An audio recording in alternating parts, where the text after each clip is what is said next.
Guys, Mike from Pattern Traders. It's October 27th. Good morning, Wednesday. Real quick update. Macro-wise, BTC still wants to go higher. I'm not for the whole lower low, bearish scenario, bear market. I'm not going to waste my time explaining the macros. I'll do that in a weekend video, so this way I have enough time to break down my theory. But from a low time frame perspective, micro within the next 24 to 48 hours, let's talk about that quickly because I only have 7 to 10 minutes of a video. We should go back up. I'll explain to you what the situation is. Okay, so overall macro up, right? Micro wise, can we go down to 52 and $55,000 within the next 48 hours? Unlikely, very unlikely. So this is your structure that you're dealing with. I mean, delete everything so we can do it from the scratch. Delete this too. You have your first high over here that was painted on October 15th. If you look at the oscillators, it was a RSX God mode cross, MSTX over under, MSTX over under. So good enough of a high to be able to catch. Sorry, good enough of a high to be able to call pivot one. Now you went up, you did an overthrow. An overthrow means you trap long. So you did an overthrow over here. This is an overthrow. Let's just call this a deviation for people that use the same language as us. You deviated the high, you came back down, you consolidated, created a bear flag, and then you made a lower low. This broke structure, which means that this is officially your main do or die zone. Let's highlight it because it's going to be very important for me when I'm talking about this in the video. Highlight this area right here.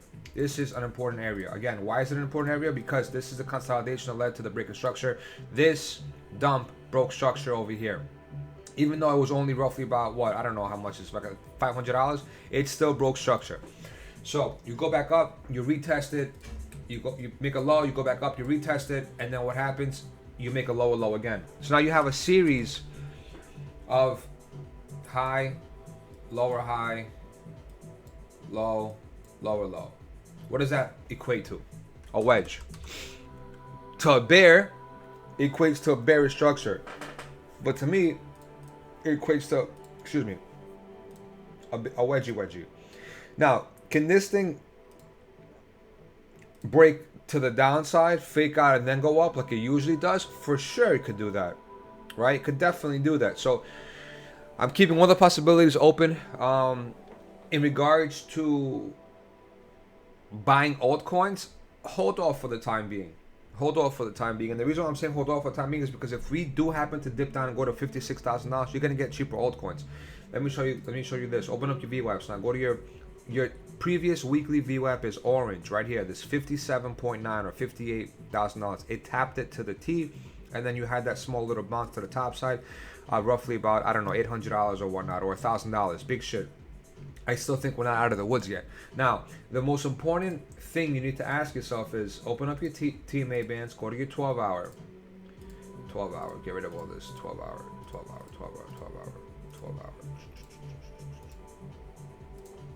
Okay. You're on it. This is the first tap. This is the first tap from the breakout. You broke out September 30th at $44,000. We never retested it until now. Do we really believe that the first tap is going to offer no bounce, right? You break above down here. You don't retest it until right here. It offered a higher high, and then we died. So do we honestly believe that this first tap is not going to offer a bounce back to the top side? I think not. I think it is. Just my 2 cents. Okay, go back. 4 hour.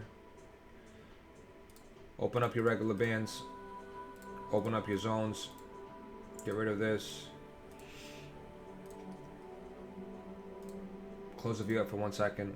All right, we're on the green side right now, guys. We're on the green side. I personally like using the 5 hour more than the 4 hour, so please go to the 5 hour. Thank you. All right, so we're on the green side right now. Personally speaking, I want to see the 5 hour get tapped. The 5 hour red zone get tapped. Yes, I still use TMA bands to trade. It really helps me with identifying levels. So I'm waiting for 1 or 2 things to take place. A buy signal between 3 or 4 hour. Do we have one? No. Do we have one? We don't have one. Are we at hiking or are we at regular? Have to be regular. Okay, cool. Got it. So 3 to 4 hour buy signal. I don't want to front run it with a 2 hour buy signal. It doesn't make any sense to me because sometimes you get the 2 hours work very well if we're in a bullish trend. But most of the time you need to get at least a 3 or 4 hour. 5 even better. But regardless of that, in the green zone on the 5 hour, scalp along, go back up, and you want to target the red zone. which is going to be between 64 and 67,000 ounces right now. I don't know where it's going to be in the next 48 hours, but more likely than not, if we break out from this, that's where we're going to go. Now, open up your VWAP one more time. I'm explaining this to you guys. Quarterly VWAP is at 56.5. Monthly VWAP is at 57.5. There's a lot of support beneath us. This is very supportive right here. These two VWAPs are very supportive. Put a box here, make it green. You got the quarterly and you got the monthly VWAP. Quarterly and monthly VWAP. QTR and monthly VWAP. These are current VWAPs, by the way, guys. Very hard to break this at first attempt, man. Very hard to break this. Then, what do you have even further down? Previous day VWAP, untapped, clean. Very clean, untapped VWAP right here. This one at $55,000. So tell yourself right now, are we really going to break these two VWAPs? Are we? I don't know. I doubt it. Open up your EMAs. I'm giving you guys every single possible scenario of why I don't think we're going to go lower, but I still have to explain to you. Go to your 4 hour. 4 hour is important. 4 hour 200 EMA is at $56,000. 4 hour 200 EMA. Sorry. It's too early for me.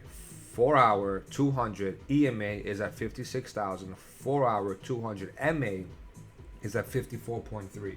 So I'm giving you guys 1,000,001 different confluences. Wow, what kind of freaking English was that? I'm giving you a ton of confluence for this specific box over here to hold us. A ton of confluence right here. Now you're gonna ask yourself, okay, Mike, this is a massive box. It goes from 53,000 all the way to 58. That's probably too big of a percentage for me to be able to just DCA in this whole box. And I agree with you. I'm with you. I wouldn't do that to begin with, right? But you have to take in consideration that this consolidation over here left a gap. So more likely than not, if we go under half of this consolidation, the bottom half of this, more likely than not, we're going to break this low. We're going to take this 53K low, and we're going to fill this whole gap. You don't want to see the consolidation box get hit sub half. So take your fib, put it to the top, put it to the bottom, take your 0.5. It doesn't have to be exact. It's just a measurement for your eye. That's the half point, 55.5 of the consolidation box. So more likely than not, you don't want to see a daily candle close under like the 55K range. It won't be too good for us, if that makes sense. Okay. In regards to what else I want to talk to you guys about. I'm not talking about high time frame because it's not needed. Again, remember this is the only bearish scenario that I have. This is another scenario that we painted a while back. I don't know when did we do this. We painted this, I think, on the 16th of October. That if we deviate the high and come back out, well, now the high is this. This is the high right now. Hold on. Stay right there.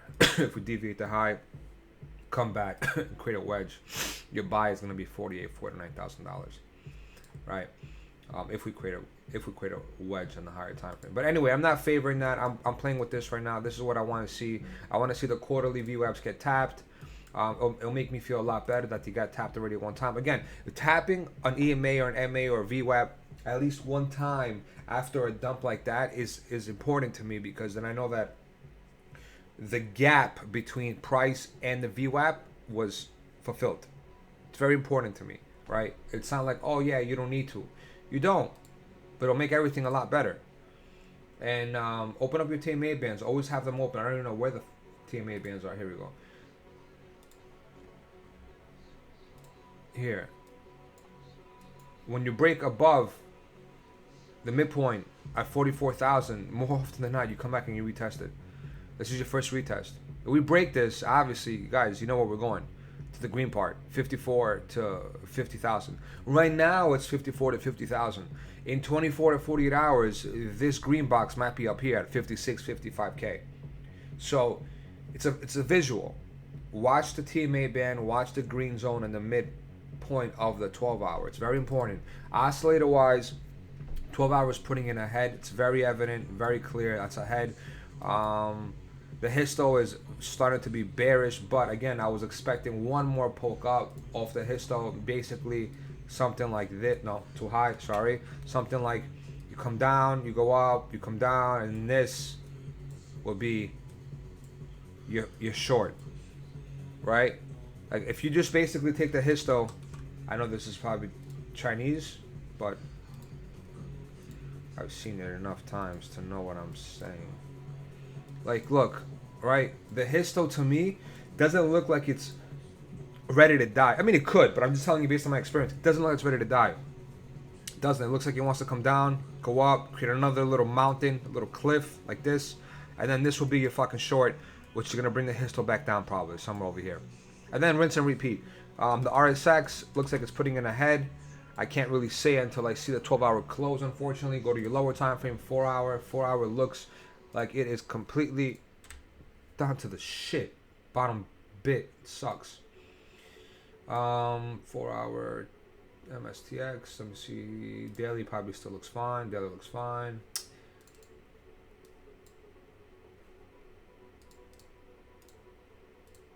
Again, I'm going to put this here so you guys can see.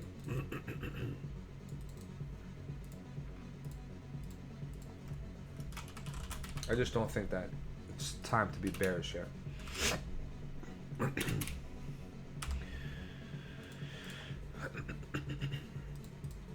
Daily, okay, for the low band, the gray one. Let's delete this. 12 hour. Still,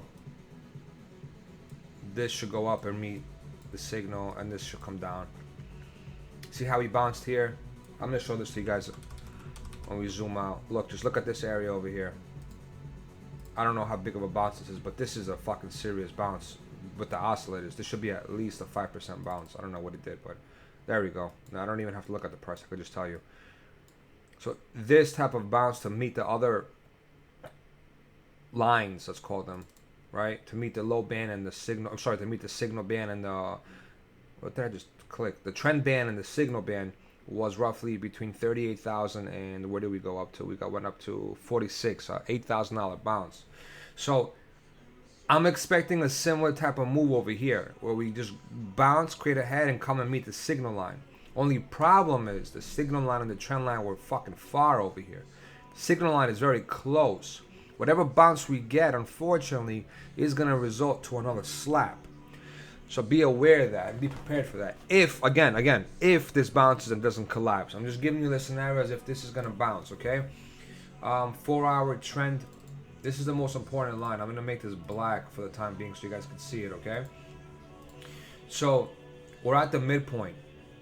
Let's get rid of these lines real quick for a second.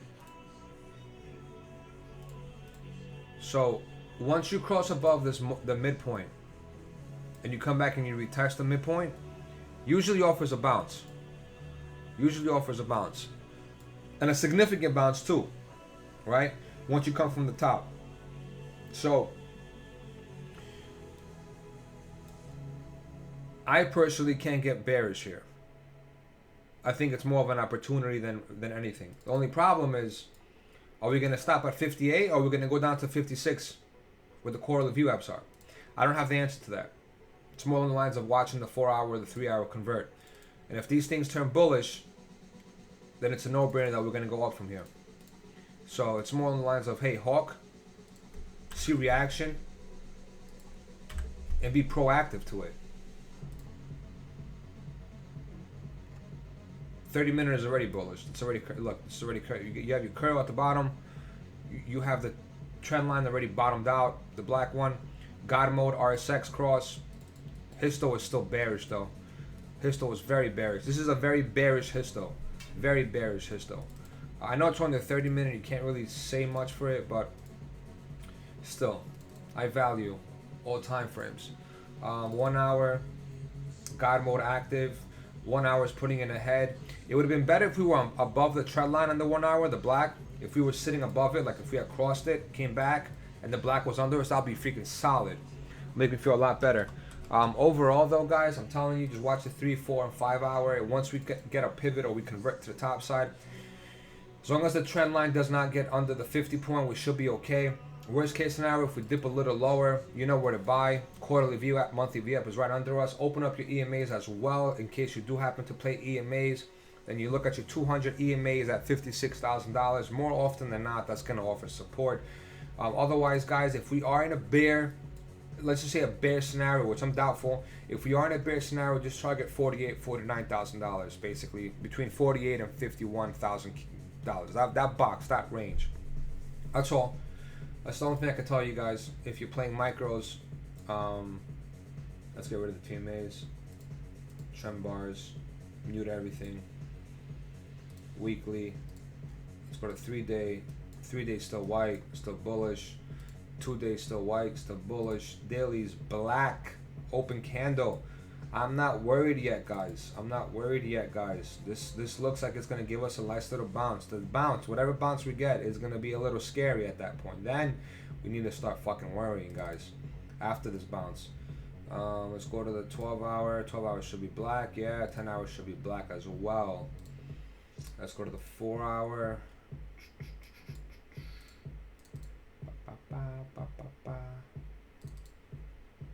You know what I want to do actually? I want to look at the PT range. We're far away. Oh shit, we're mad far from the Monday low. Jesus Christ. And we built an order block at the Monday low. It's crazy. Sirs, I hope this video was well explained. Watch this area right here as your first. Start worrying if you break this first, and then start worrying if we break the quarterly and monthly VWAP, and then start worrying if we break the 55, which is the midpoint of this consolidation. That is all. Hope this video helps, my friends. Cheers.